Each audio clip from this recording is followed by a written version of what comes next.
إن الحمد لله نحمده ونستعينه ونؤمن به ونتوكل عليه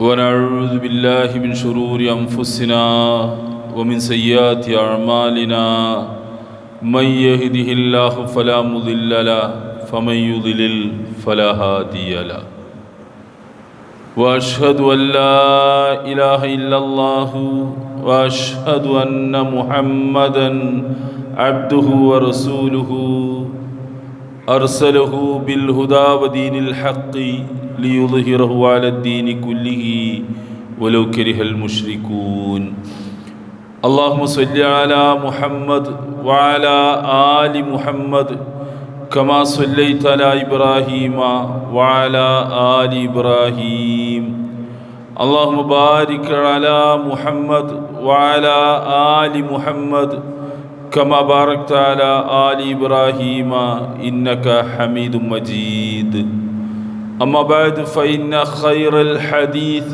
كلام الله وخير الهدي هدي محمد صلى الله عليه وسلم وشر الأمور محدثاتها وكل محدثة بدعة وكل بدعة ضلالة أيها الإخوان والأخوات أوصيكم عباد الله وإياي أولا بتقوى الله أعوذ بالله من الشيطان الرجيم بسم الله الرحمن الرحيم من عمل صالحا من ذكر أو أنثى وهو مؤمن فلنحيينه حياة طيبة ولنجزينهم أجرهم بأحسن ما كانوا يعملون. ആദരണീയരായ മുസ്ലിം സഹോദരന്മാരെ, സഹോദരിമാരെ, ജീവിതത്തിൻ്റെ എല്ലാ മേഖലകളിലും സർവശക്തനായ അള്ളാഹുവിൻ്റെ വിധി വിലക്കുകൾ കഴിവിൻപടി സൂക്ഷിച്ച് ജീവിക്കണേ എന്ന് ആദ്യമേ എല്ലാവരെയും ഓർമ്മിപ്പിക്കേണ്ടത്. മനുഷ്യൻ്റെ ജീവിതം വളരെ പ്രധാനപ്പെട്ട രണ്ട് ഭാഗങ്ങളായിട്ടാണ് വിഭജിച്ചിരിക്കുന്നത്. ഒരു ഘട്ടം മരണത്തോടു കൂടി അവസാനിക്കുന്ന ഐഹിക ജീവിതത്തിൻ്റെ ഘട്ടമാണ്. രണ്ടാമത്തെ ഭാഗം മരണത്തോടു കൂടി തുടങ്ങുന്ന പാരത്രിക ജീവിതത്തിൻ്റെ ഘട്ടമാണ്. ഈ രണ്ട് ഭാഗവും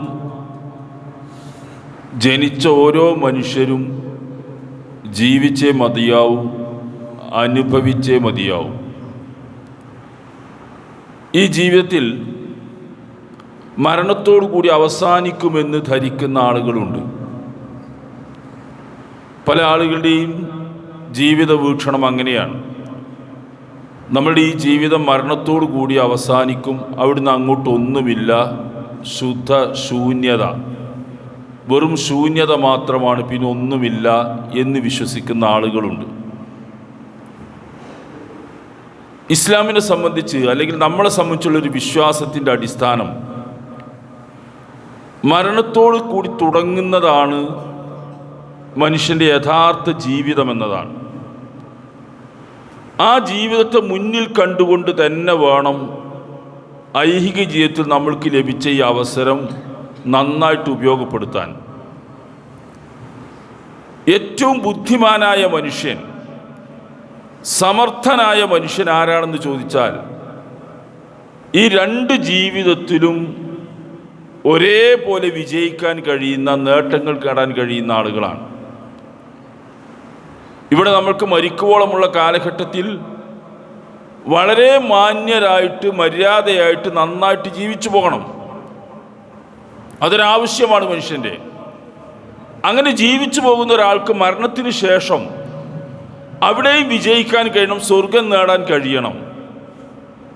ഈ രണ്ടും നേടാൻ കഴിയുന്നൊരു സംവിധാനമാണ് ആശയമാണ് ഇസ്ലാം നമ്മളുടെ മുമ്പിൽ വെക്കുന്നത്. രണ്ട് ലോകത്തും ഒരുപോലെ രക്ഷ ലഭിക്കുന്ന, രണ്ട് ലോകത്തും ഒരുപോലെ നന്മ നേടാൻ കഴിയുന്ന ഒരു സന്ദേശമാണ് ഇസ്ലാം നമ്മളുടെ മുമ്പിൽ വെക്കുന്നത്. വിശുദ്ധ ഖുർആൻ പറയുന്നത് നോക്കുക നിങ്ങൾ. ഖുർആനാണല്ലോ ഈ കാര്യം പറയേണ്ടത്. മൻ അമില സ്വാലിഹൻ മിൻ ദക്കരിൻ ഔ ഉൻസാ, ആണായാലും പെണ്ണായാലും സൽക്കർമ്മങ്ങൾ ചെയ്യും, നല്ല നല്ല പ്രവർത്തനങ്ങൾ ചെയ്യുന്നു. ഒന്നാമത് തുടങ്ങുന്നത് തന്നെ അങ്ങനെയാണ്. പുരുഷനായാലും സ്ത്രീ ആയാലും മൻ അമില സ്വാലിഹൻ, നല്ല നല്ല പ്രവർത്തനങ്ങൾ ചെയ്യുന്നു. പക്ഷെ ഒരു ഉപാധിയുള്ളത്, വഹു മുഅ്മിനുൻ, വിശ്വാസിയായിക്കൊണ്ടാണ് ആ സൽക്കർമ്മങ്ങളൊക്കെ ചെയ്യുന്നത്. നല്ല കാര്യങ്ങളെന്ന് പറയുന്നതൊക്കെ ചെയ്യുമ്പോൾ വിശ്വാസത്തിൻ്റെ അടിസ്ഥാനത്തിലാണ് നല്ല കാര്യങ്ങൾ ചെയ്യുന്നത്. അങ്ങനെ ചെയ്യുന്ന ഒരു മനുഷ്യന് ഫലനുഹിയന്നഹു ഹയാതൻ ത്വയ്യിബതൻ, അത്തരം മനുഷ്യന്മാർക്ക് വിശിഷ്ടമായ ഒരു ജീവിതം നമ്മൾ ദുനിയാവിൽ നൽകുന്നതാണ്. നമുക്ക് ഖുർആന്റെ വാഗ്ദാനം അതാണ്. വിശ്വാസിയായിക്കൊണ്ട് ആണായാലും പെണ്ണായാലും നല്ല നല്ല പ്രവർത്തനങ്ങൾ ചെയ്യുന്നുണ്ടോ അവർക്ക് ദുനിയാവിൽ തന്നെ നല്ലൊരു ജീവിതം നാം നൽകുന്ന, ഹയാത്തൻ ത്വയ്യിബത്തൻ, ത്വയ്യിബത്തായ വിശിഷ്ടമായ നല്ലൊരു ജീവിതം അവർക്ക് നൽകുന്നതാണ്. അതാണ് ഒന്നാമത്തെ ഭാഗം. വലനജ്സിയന്നഹും അജ്റഹും ബിഅഹ്സനി മാ കാനൂ യഅമലൂൻ. രണ്ടാമത് പറയുന്നത്, ആ പ്രവർത്തനങ്ങൾ നടത്തിയ മനുഷ്യന്മാർക്ക് കൂലി നൽകും, നാം അജ്ർ നൽകും, പ്രതിഫലം നൽകും. ബിഅഹ്സനി മാ കാനൂ യഅമലൂൻ, അവർ ചെയ്തിരുന്നതിനേക്കാൾ മെച്ചപ്പെട്ട വിധത്തിൽ അവർക്ക് പരലോകത്ത് കൂലിയും നൽകും. നമുക്ക് രണ്ടും ഒരുമിച്ച് നേടാവുന്ന ഒരാശയം സംവിധാനമാണ് ഈ പറയുന്നത്.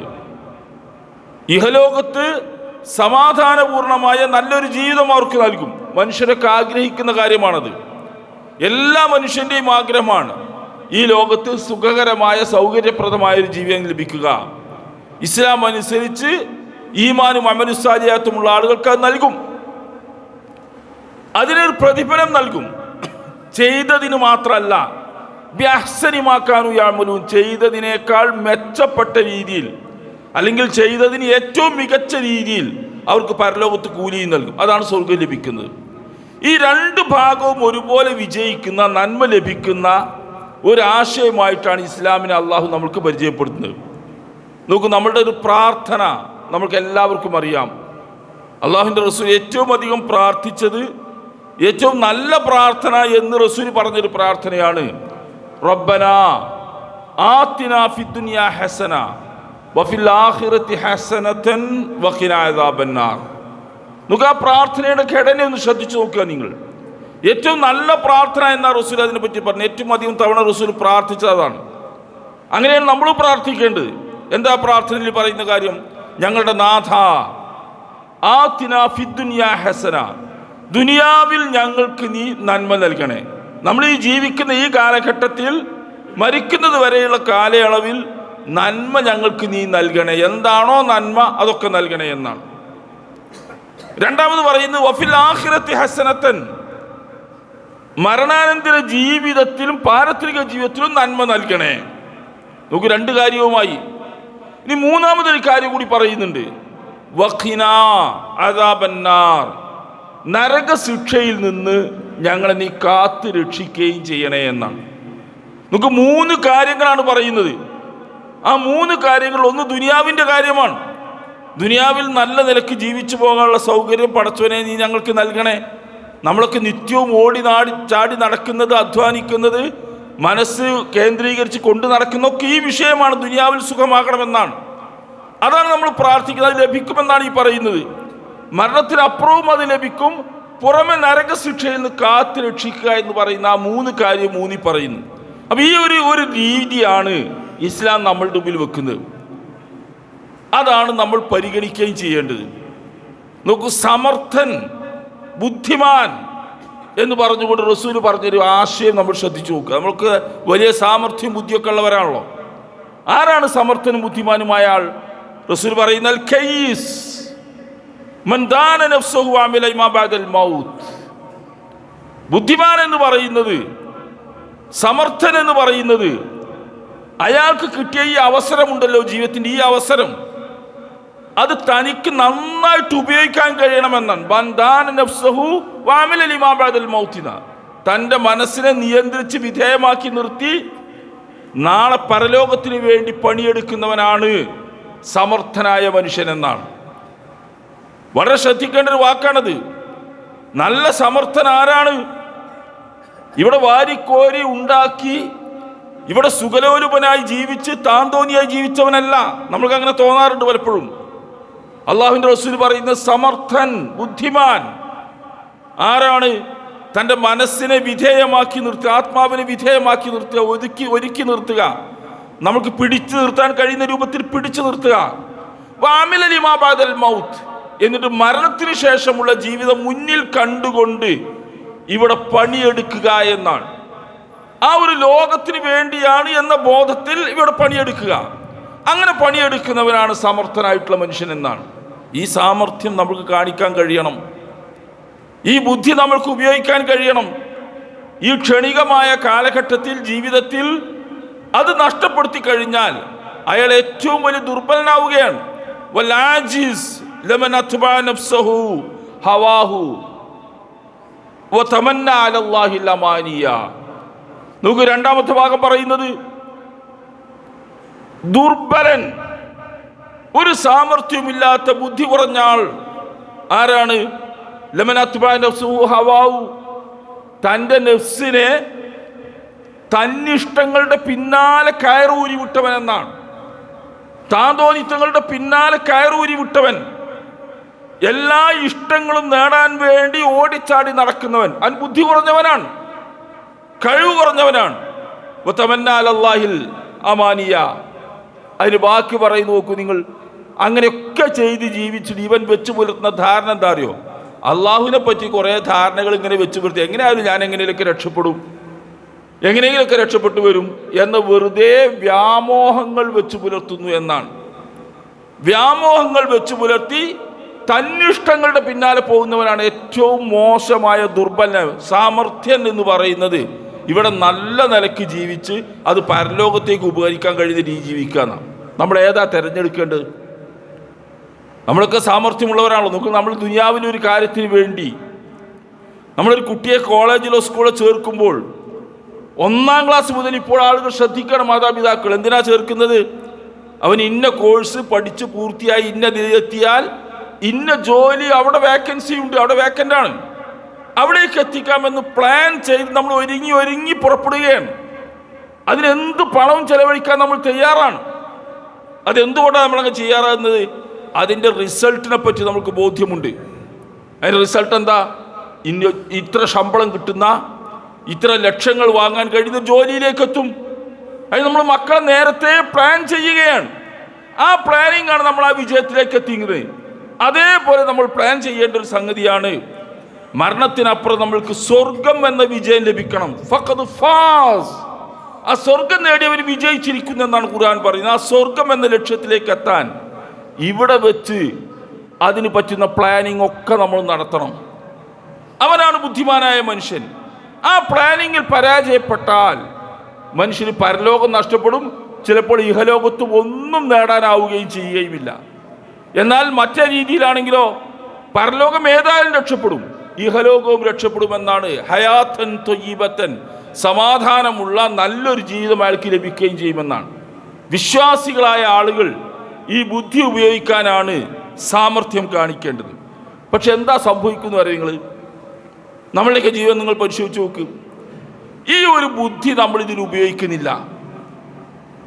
ഇതിനു വേണ്ടി നമ്മൾ തയ്യാറെടുപ്പ് നടത്തുന്നില്ല. നമ്മളിങ്ങനെ അശ്രദ്ധമായി കുറേ വ്യാമോഹങ്ങൾ, കുറേ പള്ളിയും ഒക്കെ നമ്മൾക്കൊക്കെ ഉണ്ട്, എല്ലാ കാര്യങ്ങളും ഉണ്ട്. അതിലിങ്ങനെ വ്യാമോഹവുമായിട്ട് നടക്കണം. നമ്മളൊക്കെ എവിടെയെങ്കിലും രക്ഷപ്പെട്ടു പോകുമെന്ന്. അള്ളാഹുവിനെ പറ്റി വ്യാമോഹങ്ങൾ പോരാ, വെറുതെ വ്യാമോഹങ്ങൾ വെച്ച് പുലർത്തിയാൽ പോരാ. കൃത്യമായിട്ട് നമ്മളെ ധാരണയിൽ പ്രവർത്തിക്കണം. പരലോകം ഉണ്ടെന്ന് നമുക്ക് ഉറപ്പാണ്. നമുക്കൊക്കെ അറിയാം പരലോകം ഉണ്ട് എന്നുള്ളത്. വിചാരണ ഉണ്ടെന്ന് അറിയുന്നവരാണ് നമ്മളെല്ലാവരും, ആരും നിഷേധിക്കുന്നവരൊന്നും അല്ല. പക്ഷെ എന്നാലും അത് ഗൗരവത്തിലെടുത്ത് അതിനു വേണ്ടി പണിയെടുക്കുക എന്ന് പറയുന്നിടത്ത് നമ്മൾ എത്തുന്നില്ല. നമ്മൾ ആരെങ്കിലും പരലോകം നിഷേധിക്കുന്നുണ്ടോ? ഇല്ല, ആരും അത് നിഷേധിക്കുന്നില്ല. മരിച്ചാൽ രണ്ടാമത് ജീവിപ്പിക്കുമെന്ന് നമ്മളൊക്കെ വിശ്വസിക്കുന്നവരാണ്. പക്ഷെ ആ വിശ്വാസം ഉണ്ടായിട്ടും അതിനു വേണ്ടി പണിയെടുക്കുക, അതിനു വേണ്ടി രക്ഷപ്പെടാനുള്ള പണിയെടുക്കുക എന്ന് പറയുന്നത് നമ്മുടെ ജീവിതത്തിൽ സംഭവിക്കുന്നില്ല. വെറുതെ വ്യാമോഹങ്ങൾ വെച്ച് പുലർത്തുകയാണ്. വിശുദ്ധ ഖുർആൻ പറയുന്ന ഈ സൂറത്തുൽ ഖിയാമ തുടങ്ങുന്നു ലാ ഉഖ്സി ബിയൗമിൽ ഖിയാമ വലാ ഉഖ്സി ബിനഫ്സിൽ ലവ്വാമ എന്നിങ്ങനെ പറ. അയഹ്സബുൽ ഇൻസാൻ അല്ലൻ നജ്മഅ ഇളാമ, അയഹ്സബുൽ ഇൻസാൻ അല്ലൻ നജ്മഅ ഇളാമ. മനുഷ്യൻ ധരിച്ചു വശായിട്ടുണ്ടോ മരണാനന്തരം അവൻ്റെ അസ്ഥിപഞ്ജരങ്ങൾ, എല്ലുകൾ പുനഃസംഘടിപ്പിക്കുകയില്ല എന്ന് വിചാരിക്കുന്നുണ്ടോ എന്ന. നമ്മൾ മരിച്ചു മണ്ണടിഞ്ഞ് എല്ലും മാംസവും ഒക്കെ ദ്രവിച്ച് മണ്ണോട് ചേർന്ന് കഴിഞ്ഞാൽ, ഈ അസ്ഥിപഞ്ജരങ്ങളൊക്കെ അങ്ങ് ദ്രവിച്ചു പോയി കഴിഞ്ഞാൽ അതൊന്നും പുനരാവിഷ്കരിക്കുകയില്ല, അള്ളാഹു വീണ്ടും അതേപോലെ സൃഷ്ടിക്കുകയില്ല എന്ന് വെറുതെ ധരിച്ചു വശായിട്ടുണ്ടോ? അയഹ്സബുൽ ഇൻസാൻ അല്ലൻ നജ്മഅ ഇളാമ. അവൻ്റെ ഈ എല്ലുകളൊക്കെ നുരുമ്പിയതൊന്നും പുനരാവിഷ്കരിക്കില്ല, പുനഃസൃഷ്ടിക്കില്ല എന്ന് വിചാരിക്കുന്നുണ്ടോ? അയഹ്സബുൽ ഇൻസാൻ അല്ലൻ നജ്മഅ ഇളാമ. എന്നിട്ട് പിന്നെ ചോദിക്കുന്നത് ബലാ ഖാദിരീന അലാ നുസവ്വിയ ബനാന. അള്ളാഹു പറയുന്നത് അല്ല, നിങ്ങൾ അങ്ങനെ വെറുതെ ഒരു ധാരണ വെച്ച് പുലർത്തേണ്ട. നിങ്ങളുടെ വിരൽ തുമ്പുകൾ പോലും, അതിൻ്റെ അറ്റം പോലും മാറിപ്പോവാതെ, ഈ കോടാനുകോടി മനുഷ്യന്മാരുടേത് മാറിപ്പോവാതെ അതിസൂക്ഷ്മമായ വ്യത്യാസങ്ങൾ പോലും രേഖപ്പെടുത്തിയ വിരലറ്റം പോലും പുനരാവിഷ്കരിക്കും, പുനഃസംഘടിപ്പിക്കും. രണ്ടാമത് അതേപോലെ കൊണ്ടുവരും, മനുഷ്യനെ അതേപോലെ കൊണ്ടുവരും. എന്നാൽ ഇത് ബോധ്യമല്ലാത്തത് കൊണ്ടല്ല. നമ്മൾക്കറിയാം ഇതൊക്കെ സംഭവിക്കുന്ന കാര്യമാണ് എന്ന്. നമ്മളൊക്കെ അത് വിശ്വസിക്കുന്നവർ തന്നെയാണ്, നിഷേധിക്കുന്നവരല്ല. പക്ഷെ എന്താ നമ്മുടെ നിലപാട്? ബൽ യുരീദുൽ ഇൻസാൻ അൻ യഫ്ജുറ അമാമ. ഇത് വിശ്വസിച്ച് ഇതിനു വേണ്ടി പണിയെടുക്കാൻ മനുഷ്യൻ തയ്യാറല്ല. യുരീദുൽ ഇൻസാൻ അൻ യഫ്ജുറ അമാമ. മനുഷ്യൻ ഉദ്ദേശിക്കുന്നത് തൻ്റെ ഭാവി ജീവിതത്തിൽ താന്തോന്നിയായി ജീവിക്കാനാണ്. തനിക്ക് മുന്നിൽ നിൽക്കുന്ന ആ ജീവിതം താന്തോന്നിത്തം കാണിച്ച് ജീവിക്കണം. അതിന് ഇതൊക്കെ തൽക്കാലം മറക്കണം. ഇത് നിഷേധിച്ചുകൊണ്ടല്ല, നിഷേധിക്കാതെ തന്നെ അംഗീകരിച്ചുകൊണ്ട് തന്നെ അതൊക്കെ മനസ്സിൽ നിന്ന് മായ്ച്ചു കളഞ്ഞ് മറച്ചു കളഞ്ഞ് അങ്ങോട്ട് ശ്രദ്ധ കൊടുക്കാതെ ബൽ യുരീദുൽ ഇൻസാൻ അൻ യഫ്ജുറ അമാമ. തൻ്റെ മുന്നിലുള്ള ജീവിതം ഫുജൂറുകൾ, അധർമ്മങ്ങൾ ചെയ്തുകൊണ്ട് കഴിച്ചു കൂട്ടാൻ മനുഷ്യൻ ആഗ്രഹിക്കുന്നു. നോക്കൂ, ശരിക്കും നമ്മുടെ മനസ്സൊന്ന് പരിശോധിച്ച് നോക്കൂ നിങ്ങൾ. അതിനുള്ളിലേക്ക് ഇങ്ങനെ കൃത്യമായിട്ട് ടോർച്ചടിച്ച് നോക്കൂ. നമ്മുടെ മനസ്സിൻ്റെ ഉള്ളിൽ നിന്ന് കിട്ടുന്ന വികാരം എന്താ അറിയോ? ഇതൊക്കെ നമ്മൾക്കറിയാം. മരിക്കുന്നു, ആരെങ്കിലും നിഷേധിക്കോ മരിക്കുന്നതിനെ പറ്റി? മരണാനന്തര ജീവിതം ഉണ്ടെന്ന് നിഷേധിക്കുന്നില്ല, നമ്മളാരും ഏതായാലും നിഷേധിക്കുന്നില്ല, നമ്മൾക്കറിയാം. പിന്നെ എവിടെയാണ് പ്രശ്നം? അതിനുവേണ്ടി സജ്ജമാകുന്നില്ല. അതിന് കാരണം ബൽ യുരീദുൽ ഇൻസാൻ യഫ്ജുറ അമാമ. ഭാവി ജീവിതം താന്തോന്നിത്തം കാണിക്കാൻ ഉദ്ദേശിക്കുന്നു. അവിടെ തോന്നിയമാരൊക്കെ ജീവിക്കണമെങ്കിൽ ഇത് തൽക്കാലം ഇങ്ങനെ മറയിട്ട് ഒരു മാനസികമായ മറയിട്ട് ഇങ്ങനെ നിൽക്കണം. അതാണ് പറയുന്നത്. എന്നിട്ട് അള്ളാഹു പറയുന്നത്, എന്നിട്ട് അവൻ ചോദിക്കുക അലു അയ്യാന മുർസാഹി. അങ്ങ് ചോദിക്കോടെങ്ങനെ അയ്യാന മുർസാഹി, എന്നാ അതൊക്കെ തീരാൻ പോകുന്നത്? കുറേ കാലമായല്ലോ പറയുന്നത്, എന്നാ ഇത് അസ്തമിക്കുന്നതെന്ന്. അപ്പോൾ വളരെ ഗൗരവമായിട്ട് നമ്മൾ മനസ്സിലാക്കുക, നമ്മുടെ ജീവിതത്തിൻ്റെ ആത്യന്തികമായ വിജയം മരണത്തിനപ്പുറമുള്ളതാണ്. ദുനിയാവിലെ ജീവൻ നമുക്ക് നഷ്ടപ്പെടാതെ നന്നായിട്ട് ജീവിക്കുകയും ചെയ്യാം. രണ്ടും ഒരുമിച്ച് നേടാവുന്ന വിധം ഒരാശയവും സംവിധാനവുമാണ് ഇസ്ലാം നമ്മളുടെ മുമ്പിൽ വെക്കുന്നത്. ഏറ്റവും ആശ്വാസം നൽകുന്ന ഒരു വിശ്വാസമാണത്. മരണത്തിനപ്പുറം ജീവിതമുണ്ടല്ലോ എന്നതൊരു സമാധാനമാണ്. മരണത്തിനപ്പുറം ജീവിതമുണ്ടല്ലോ എന്നുള്ളത് വലിയൊരു ആശ്വാസവും സമാധാനവുമാണ്. ജീവിതത്തിൽ വരുന്ന ഒരുപാട് നഷ്ടങ്ങളും പ്രയാസങ്ങളും ഒക്കെ ലഘൂകരിക്കാൻ കഴിയുന്നത്, നമുക്ക് ജീവിതത്തിലൊരു പ്രത്യാശ നൽകുന്നത്, മരണത്തിനപ്പുറം നമ്മൾ ഒരുമിച്ച് കൂട്ടി ഇതിനൊക്കെ ഒരു വിചാരണ ഉണ്ടാവുമല്ലോ, അവിടുന്നെങ്കിൽ നമ്മൾക്ക് പൂർണ്ണമായ നീതി ലഭിക്കുമല്ലോ എന്ന പ്രതീക്ഷയാണ്. അപ്പോൾ ആ ഒരു ജീവിതത്തെ മുന്നിൽ കണ്ടുകൊണ്ട് ലൗകിക ജീവിതത്തിൽ ബുദ്ധിമാനായിക്കൊണ്ട് ബുദ്ധിപരമായിട്ട് കാര്യങ്ങൾ കൈകാര്യം ചെയ്യുക. അൽ കയ്യിസു മൻ ദാന നഫ്സഹു വഅമില ലിമാ ബഅദൽ മൗത്ത്. സമർത്ഥൻ, ബുദ്ധിമാൻ, സാമർത്ഥ്യമുള്ളവൻ തൻ്റെ മനസ്സിനെ തനിക്ക് വിധേയമാക്കി നാളെ പരലോകത്തിന് വേണ്ടി പ്രവർത്തിക്കുന്നവനാണ്. ആ പ്രവർത്തിക്കാൻ നമ്മൾ തയ്യാറുണ്ടോ എന്നതാണ് റസൂൽ ചോദിക്കുന്നത്. സാമർഥ്യമുണ്ട് എന്ന് ചെയ്യാറുണ്ടോ? തൻ്റെ മനസ്സിനെ വിധേയമാക്കി നിർത്തി താന്തോന്നിത്തങ്ങളുടെ പിന്നാലെ വിടാതെ പരലോകത്തിന് വേണ്ടി പണിയെടുക്കാൻ തയ്യാറുണ്ടോ എന്നതാണ് നമ്മളുടെ മുമ്പിലെ ചോദ്യം. ആ ചോദ്യത്തിന് ഉത്തരം പറയേണ്ടത് നമ്മൾ ഓരോരുത്തരും തന്നെയാണ്. പരലോകത്തിന് വേണ്ടി പണിയെടുക്കാൻ തയ്യാറുണ്ടോ? ദുനിയാവ് ഉപയോഗിച്ചുകൊണ്ട് തന്നെ പരലോകം നേടാൻ തയ്യാറുണ്ടോ എന്നാണ്. ആലോചിക്കുക. നമ്മുടെ ജീവിതം വളരെ ക്ഷണികമാണ്, എവിടെ വെച്ചും അവസാനിക്കാവുന്നതാണ്. ആ ജീവിതം നന്നായിട്ട് ഉപയോഗിച്ച്, ബുദ്ധിപരമായിട്ട് ഉപയോഗിച്ച് ഇഹലോകവും നേടുക, പരലോകവും നേടുക, അതിനുള്ള ശ്രമം നടത്തുക. സർവശക്തി നമ്മൾ അനുഗ്രഹിക്കുമാറാവട്ടെ.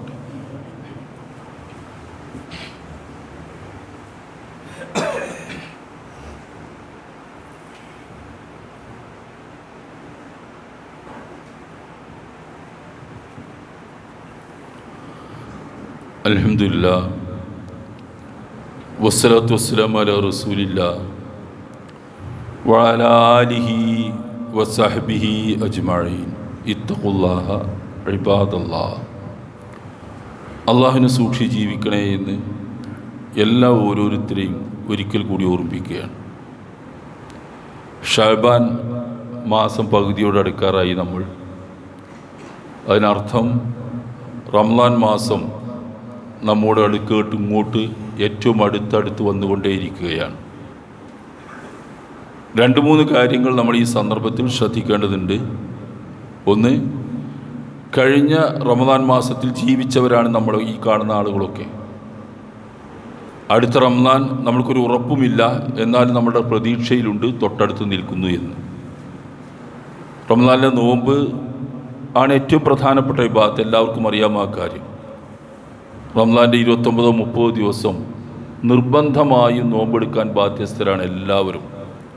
നഷ്ടപ്പെട്ടാൽ അതിന് പൂർണ്ണമായി ഒഴിവാക്കി കളഞ്ഞാൽ പരലോകത്ത് അതിന് ശിക്ഷ ലഭിക്കുന്ന ഒരു കുറ്റമാണത്. പരിഹാരമുള്ളത് നോമ്പെടുക്കാൻ, നോമ്പ് നഷ്ടപ്പെട്ട ആളുകൾ അത് ഏറ്റവും വേഗം അത് പകരം നോറ്റുകൂട്ടുക. അയ്യാമിൻ ഉഖർ എന്ന് ഖുർആൻ പറഞ്ഞ മറ്റു ദിവസങ്ങളിൽ നോമ്പെടുത്ത് വീട്ടണം. രോഗം കാരണമുണ്ടാകും, മറ്റു പല കാരണങ്ങളുണ്ട് നമ്മൾക്കൊക്കെ പറയാൻ. ഏത് കാരണമായിരുന്നാലും നോമ്പ് ബാക്കി നിൽക്കുന്നവർ, പുരുഷന്മാരും സ്ത്രീകളുമൊക്കെ അവിടെ നോമ്പ് നിർബന്ധമായി നോറ്റുകൂട്ടുക. നോറ്റുവീട്ടാൻ ആരോഗ്യസ്ഥിതിയോ സാഹചര്യങ്ങളോ അനുവദിക്കാത്ത സംഭവങ്ങളുണ്ടാവാം. അവരതിന് ഫിദിയ കൊടുത്ത്, ഫിദിയത്തുൻ ത്വാമു മിസ്കീൻ എന്ന് ഖുർആൻ പറഞ്ഞ ഒരു നോമ്പിന് പകരം ഒരു മിസ്കീനായ ആൾക്ക് മാന്യമായ ഭക്ഷണം കൊടുക്കലാണ്. ഒരു നേരത്തെ മര്യാദ അനുസരിച്ച് കൊടുക്കാവുന്നൊരു ഭക്ഷണം, ആ ഭക്ഷണം കൊടുക്കുക. അല്ലെങ്കിൽ അതിൻ്റെ കാശ് കണക്കാക്കി അത് മിസ്കീന്മാരായ ആളുകൾക്ക് കൊണ്ടുപോയി കൊടുത്ത് ബാധ്യതയിൽ നിന്ന് നിൽക്കാൻ കഴിയാത്തവരുണ്ടാവും. എന്നാൽ ആ ബാധ്യത നമ്മളുടെ രേഖയിൽ നിന്ന് ഒഴിവാകണം. അതൊന്ന് ഈ മാസത്തിൽ, ഈ അവസാന ഘട്ടത്തിൽ ശ്രദ്ധിക്കണം. നോമ്പ് വരുന്നതിന് മുമ്പന്നായ ഇടപാടുകളൊക്കെ, പടച്ചവനുമായി ബന്ധപ്പെട്ട ഇടപാടുകളൊക്കെ തീർക്കണം. രണ്ടാമത്തെ കാര്യം, ഷഅബാൻ മാസം വന്നാൽ നമ്മുടെ ആളുകളുടെ ഇടയിൽ ഒരു വിശ്വാസമുണ്ട്. ഇപ്പോഴും അതൊക്കെ പല സ്ഥലങ്ങളിലുണ്ട്. ഷഅബാൻ 15 വളരെ പുണ്യമുള്ള ദിവസമാണ് എന്നും അത് ബറാത്ത് രാവ് എന്നുള്ള പേരിൽ പ്രസിദ്ധവുമാണ് നമ്മുടെ നാട്ടിൽ. ഇതൊരു അറബി വാക്കൊന്നുമല്ല. ബറാത്ത് എന്നുള്ളത് പേർഷ്യൻ വാക്കാണ്. അറബിയിൽ ബറാത്താണ്, അത് വേറെ വാക്കാണ്, അത് ഏറ്റവും ബന്ധമില്ല. അതൊരു പേർഷ്യൻ വാക്കാണ്, അവിടുന്ന് വന്നൊരു ആചാരമാണ്. ആളുകൾ അതിനെ സംബന്ധിച്ച് വിശ്വസിക്കുന്നത്, പ്രചരിപ്പിക്കപ്പെടുന്നതുമൊക്കെ ലൈലത്തുൽ ഖദറിന് കിട്ടുന്ന അതേ പുണ്യം തന്നെയാണ് ബറാത്ത് രാവിന് കിട്ടുന്നത് എന്നാണ്. ഒരടിസ്ഥാനവുമില്ല, വെറുതെ അള്ളാഹുവിൻ്റെ റസൂലിൻ്റെ പേരിൽ പറഞ്ഞുണ്ടാക്കിയ വാക്യങ്ങൾ, ഒരു തെളിവുമല്ലാത്ത കാര്യങ്ങൾ. ഖുർആൻ പറഞ്ഞ ലൈലത്തുൽ മുബാറക്കത്തിലാണ് ഖുർആൻ ഇറങ്ങിയതെന്ന് പറയുന്നുണ്ട്. ആ ലൈലത്തുൽ മുബാറക്ക്, അനുഗ്രഹീത രാത്രി ഷഅബാൻ 15 ചില ആളുകളൊക്കെ പറഞ്ഞുണ്ടാക്കുന്നു. അള്ളാഹുവിൻ്റെ റസൂൽ പറഞ്ഞിട്ടില്ല. ലൈലത്തുൽ മുബാറക്കാണ് ഖുർആൻ ഉപയോഗിച്ചത്. ഖുർആൻ അവതരിച്ച രാത്രിയാണ്. അത് റമളാൻ മാസത്തിലാണ്. ഷഹ്റു റമളാൻ ലദീ ഉൻസില ഫീൽ ഖുർആൻ. റമളാൻ മാസത്തിലാണ് ഖുർആൻ ഇറങ്ങിയെന്ന് ഖുർആൻ തന്നെ പറയുന്നുണ്ട്. എന്നിട്ട് അത് ഷഅബാൻ 15 മാറ്റി ദുർവ്യാഖ്യാനിച്ച് ചില പണ്ഡിതന്മാരൊക്കെ ജനങ്ങളെ പഠിപ്പിക്കുന്നത് ആ പുണ്യം ഇതിന് കിട്ടുമെന്നാണ്. കളവാണ് ഈ പറയുന്നത്. കെൽബ് ഗോത്രം, ചില റിപ്പോർട്ടുകൾ നോക്കുകയാണ്, അവരുടെ ആടുകളുടെ ദേഹത്തുള്ള അത്രയും രോമങ്ങൾക്ക് തുല്യമായി പാപങ്ങൾ ഏതോ കാലത്ത് എവിടെയോ കെൽബ് ഗോത്രം എന്നൊക്കെ പറഞ്ഞുണ്ടാക്കിയിട്ട് കഥകൾ മാത്രമാണ്. ഒരു പുണ്യവും പ്രത്യേകമായിട്ട് അള്ളാഹു റസൂലോ ഷഅബാൻ 15 കൽപ്പിച്ചിട്ടില്ല. അതിന് ബറാത്തിരാവ് എന്ന പേരിൽ നോമ്പെടുക്കുന്ന ആളുകളുണ്ട്. ഒരടിസ്ഥാനവും ഇല്ല എന്ന് എല്ലാ പണ്ഡിതന്മാരും ഒരുപോലെ പറഞ്ഞ കാര്യം. ഒരു രേഖയിലും ഇല്ലാത്ത നോമ്പ്. ഷഅബാൻ 15 ആയാൽ പിന്നെ നോമ്പെടുക്കണമെന്ന്, ആ നോമ്പെടുക്കണമെന്ന് ഒരു നോമ്പുമില്ല, ഒരു പുണ്യപ്രവൃത്തി പ്രത്യേകമായിട്ടൊന്നുമില്ല. സാധാരണ പോലെ ചെയ്യുന്നൊക്കെ ചെയ്യാം. അന്ന് ചില ആളുകൾ എല്ലാ കാര്യങ്ങളും തീരുമാനിക്കുന്ന ദിവസം ലൈലത്തുൽ ഖദ്ർ പോലെയാണ് തീരുമാനിച്ച് നല്ല ഭക്ഷണങ്ങൾ ഉണ്ടാക്കി കഴിക്കുന്നവരുണ്ട്. ഒരടിസ്ഥാനം ഇതിനുമില്ല. പ്രത്യേക രൂപത്തിലുള്ള നമസ്കാരങ്ങൾ ഉണ്ടെന്ന് പറയപ്പെടുന്നു. 1000 റക്അത്ത്, റക്അത്തും ഒക്കെ കേട്ടാൽ തന്നെ മനസ്സിലാവും ഇല്ലാത്ത നിസ്കാരമാണെന്ന്. ഒരു റക്അത്തിൽ ചെല്ലുന്ന കുറേ പ്രാർത്ഥന, അതൊന്നും സാധാരണ നിസ്കാരത്തിൻ്റെ രൂപമല്ല, അങ്ങനെ നിസ്കാരവും ഇല്ല. ഇതൊന്നുമില്ലാത്ത ഈ സംഗതി വലിയ പ്രാധാന്യത്തിൽ നമ്മുടെ സമൂഹത്തിൽ ചിലരൊക്കെ പ്രചരിപ്പിക്കുന്നു. ഒരടിസ്ഥാനവുമില്ല, സാധാരണ പോലെ ഒരു ദിവസം, പ്രത്യേക നോമ്പില്ല, പ്രത്യേക ഭക്ഷണം സംഘടിപ്പിക്കേണ്ടതില്ല, പ്രത്യേക ഇബാദത്തൊന്നും അന്ന് ചെയ്യാനുമില്ല. അള്ളാഹു റസൂലോ പറഞ്ഞിട്ടുണ്ടെങ്കിൽ നമ്മൾക്ക് ചെയ്യാം. അപ്പോൾ അത്തരം ബിദ്അത്തുകൾ, മൻ അഹ്ദസ ഫീ അംരിനാ ഹാദാ മാ ലൈസ മിൻഹു ഫഹുവ റദ്ദുൻ, അള്ളാഹു റസൂൽ പറയുന്നത്, നമ്മുടെ ഈ മതവിഷയത്തിൽ നാം പഠിപ്പിച്ചിട്ടില്ലാത്ത ഏതെങ്കിലും കാര്യം ആരെങ്കിലും പുതുതായിട്ടുണ്ടാക്കിയാൽ ഫഹുവ റദ്ദുൻ, അത് റദ്ദാക്കേണ്ടതാണ്, തള്ളിക്കളയേണ്ടതാണ് എന്നാണ്. തള്ളിക്കളയേണ്ടതാണ് എന്നാണ്. ആ തള്ളിക്കളയേണ്ട കൂട്ടത്തിലാണ് അത് പെടുന്നത്. അതുകൊണ്ട് ആ ബറാത്തിരാവ് എന്ന് പറയുന്ന ഏർപ്പാടോ അതിന് പ്രത്യേക നോമ്പോ അതിന് ചടങ്ങുകളോ പരിപാടികളോ ഒന്നുമില്ല. ഷഅബാൻ മാസം നല്ല മാസമാണ്. ആ മാസത്തിൽ നമ്മുടെ നോമ്പൊക്കെ ബാക്കിയുണ്ടെങ്കിൽ നോറ്റ് വീട്ടുക, ആരാധനാകർമ്മങ്ങളൊക്കെ കൃത്യമായി നിർവഹിക്കുക. അങ്ങനെ റംസാൻ സ്വീകരിക്കാൻ തയ്യാറാവുക എന്നതല്ലാതെ പ്രത്യേക പ്രാർത്ഥനകളില്ല, അതിനായിട്ട് പ്രത്യേക പ്രാർത്ഥനകളില്ല, അതൊക്കെ ചൊല്ലി പഠിപ്പിക്കുന്ന കാര്യമൊന്നുമില്ല. ഇതൊക്കെ ഇല്ലാത്ത ചടങ്ങുകളാണെന്ന് പണ്ഡിതന്മാർ ആ ഹദീസുകളൊക്കെ വിശദീകരിച്ച് പറഞ്ഞിട്ടുണ്ട്. അപ്പോൾ ആ കാര്യങ്ങളൊക്കെ ശ്രദ്ധിക്കുക. അള്ളാഹുവുമായിട്ട് കൂടുതൽ അടുക്കാനും പുണ്യങ്ങൾ സമ്പാദിക്കാനും റമദാൻ സമാഗതമാകുന്നു എന്ന നിലക്ക് മാനസികമായിട്ടാണ് മാനസികമായിട്ട് ഒന്ന് സജ്ജമാകാൻ ഒരുങ്ങാനും നമ്മൾ തയ്യാറാവുക. അതിന് പുണ്യം നേടാൻ അവസരത്തിനായി പടച്ചവനോട് മനസ്സറിഞ്ഞ് പ്രാർത്ഥിക്കുക. ഏറ്റവും നന്നായി റമദാൻ ഉപയോഗപ്പെടുത്താൻ വേണ്ടിയും നമ്മൾ പ്രാർത്ഥിക്കുക. സർവശക്തനായ അള്ളാഹു അവൻ്റെ അളവറ്റ അനുഗ്രഹത്താൽ നമ്മൾക്കൊക്കെ അതിന് തൗഫീക്ക് നൽകി അനുഗ്രഹിക്കുമാറാവട്ടെ. ജീവിതത്തിൽ വന്നു പോകുന്ന തെറ്റുകുറ്റങ്ങൾ സർവശക്തൻ നമ്മൾക്കൊക്കെ പുറത്ത് മാപ്പാക്കി തരുമാറാവട്ടെ. നാളെ പരലോകത്ത് അവൻ്റെ മുമ്പിൽ വിചാരണയ്ക്ക് നിൽക്കുന്ന ഘട്ടത്തിൽ വലത് കയ്യിൽ ഗ്രന്ഥം ലഭിക്കുന്ന, സംതൃപ്തമായി അവൻ്റെ മുമ്പിൽ നിൽക്കാൻ കഴിയുന്ന നല്ല വിശ്വാസികളുടെ കൂട്ടത്തിൽ അള്ളാഹുവേ നീ ഞങ്ങളെ ഉൾപ്പെടുത്തി അനുഗ്രഹിക്കുമാറാകണേ നാഥ.